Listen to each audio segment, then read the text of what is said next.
Hey there, Dr. Marzano. So I'm back. I apologize. I apparently didn't realize that there was a 10-minute video or 10-minute limit on that. And so I guess my videos will either have to be kept to 10 minutes today or obviously I'll have to continue on with more than one video. So I'll try to make this even faster. In the future, they should download a program for me and I shouldn't have any issues with it. So general instruction, like I said, I felt like everything was specifically proficiency scale instruction on this learning target. Grouping and regrouping. My students, and you probably can't see it, but it's over there on the wall. I do have what we used to call capacity matrix, capacity matrices, and I know that they're eventually then. Jenny didn't really want us using those, but because it didn't really provide with progression. But I really like it as far as a visual goes for the students to be able to see everything. So the grouping goes based upon where I have this over on the poster on the wall there, and the students have selected which one they want to use by putting their magnet. I have a picture of themselves on a magnet, and they've put that magnet upon that one. So several ways I can use this. One is it's easy for me to go up and say, hey, you, and you, come on up. But students have been grouped. They are grouping not necessarily based upon level. I do have some students in level 4 who want to try to get the level 5 done, and which is great because they are level 5. They are 5th grade students, and so it'd be nice to get them caught up.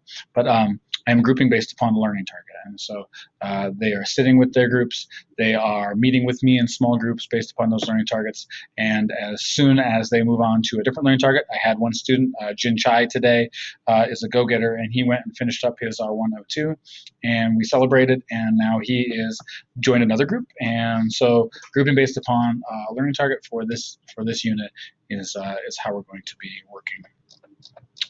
Engagement is probably one of my stronger points. I got students involved by showing them a video of this is actually the article, the anchor article that we're using, Monster Goldfish, is about a lake in Boulder where people went and dumped their koi, and the koi took over. And so it's nice because it's something local. And then I also told them about a story about myself going camping and kayaking up in Tetons, where they had to go through the whole check process of checking your kayak before you go in to make sure that there's no zebra mussels and those types of things on there. So started off with a hook, getting relevant that way, and so that they were interested. Definitely the engagement of having something online through Empower is great. Having the engagement of articles, like I said, that are interesting to them. The article choices. First off, the boy who couldn't smile, this boy about a cleft lip, that almost, I would say 90% of my students have chosen that article to read because they're really interested in helping and being helpful and interested in struggles and things that other people go through. But of course, there's also jellyfish. If you're looking for like an animal thing, this is something that the kids told in the beginning of the year that they were interested in. Toys and treasures. This is also they like video games. They like Mario.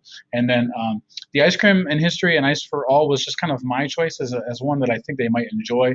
That is kind of one of those, who knows. So engagement within all of this, besides the interest, I also have small lessons planned for one of them is like on a News ELA article about technology and how they're using it to try to catch these lionfish down in Bermuda, and I'm showing videos. I also have included these 4 videos. Is a TED talk on invasive species, a couple of these, and then a Simpsons article where they go to Australia and cause some havoc. So, I'm always trying to do that. I'm always very cognizant about how the students are doing with their pace and whether they're getting sluggish, whether they're into it, whether they're not. If they're not, how I can do that.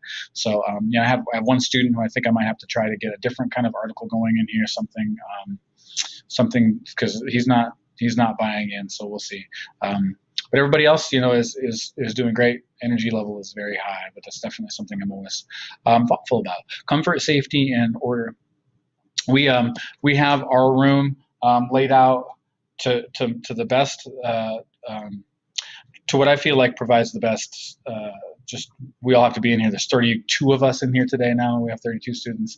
And so trying to provide some flexible seating arrangements. I know Eric Hodges from the district's actually going to come out and help us get some new furniture in here. And I want couches and chairs and comfortable furniture. But, I have space on the floor for the kids to spread out. So comfort is is definitely a top priority for me. Safety is obviously a top priority. These kids, the parents send their kids in here to me to make sure they get home okay. So and that they're safe. So that's a big one for us, and we always talk about that. And we have that as an expectation, and that's huge. The order within the classroom is it's a classroom with 32 students, so there's always order and there's always disorder, and I don't necessarily mind some of the disorder as long as I feel like it's progressing us as a group. So we learn from mistakes, we learn from things in this classroom. Order, though, I feel because of all this, we have systems and processes, procedures in place designed for this, and students have SOPs up on the board that they know how to work together. If there's a problem, we make an SOP to try to solve that problem, and once the SOP is over with, we take it down. So those are kind of basics. I feel like belonging and esteem. I also feel like is maybe one of my strengths. Bonding with the students and getting them to feel like they're important is huge. I want to almost take this webcam and just show you around the room, but this year we have badges for the students, badges the students can earn. Our focus for the code of collaboration is being positive, being helpful, having integrity, and working hard. And so I have it so that the students can earn a badge. I can show you the badges. Can earn a badge if they, let's say they have great effort, they can earn this badge. And so this is a whole bunch of them. You cut this one out, and these students have. Let me grab one. I'll show you. The students have they have this strip on the wall, and so this is Camila, and she has her strengths, which we do at the beginning of the year, so the students highlight the strengths, and then she can start earning badges. So far, Camila has earned the positivity badge and the helpful badge, and they can earn that several ways. One, if I see them, notice them doing this, compared to our rubric, which we have, if they're a score of 4, I try to give them the badge, but that doesn't mean they can't earn it if they're a score of 3 on our rubric.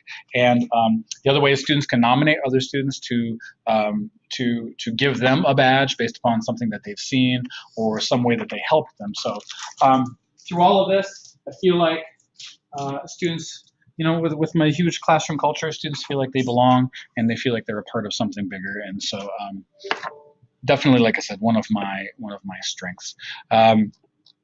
Efficacy and agency. Teacher engages students in activities that help develop this sense of agency and efficacy. Going through this whole process where the students are allowed to choose what learning targets they're working on, what proficiency scales they're supposed to be doing, and following those SOPs and and giving them choice and voice and all of this. This whole lesson, this whole playlist is kind of an exercise in efficacy and agency. And so we've gotten to this point where I've been scaffolding them. I've been helping them through some of these processes. We went through a playlist already on kind of how to turn in things and how to go through a playlist and how to work in the classroom, how to answer questions, how to ask for help. So we've done all those small things, and so now this playlist is the first one where we're starting to put all of those together. And so I feel like as it goes, I let them have small failures for sure. I let them have small failures so that I can help them understand why that was a failure and all that. And we're getting to the 30-second mark, so I just want to finish up. Metacognitive skills and life skill sets. The one that we're doing on this one is accountability because it's difficult, but we have a lesson every single day where we're talking about life skills. Accountability is our one for this week, responsibility, and high standards. So I hope that kind of covers it all.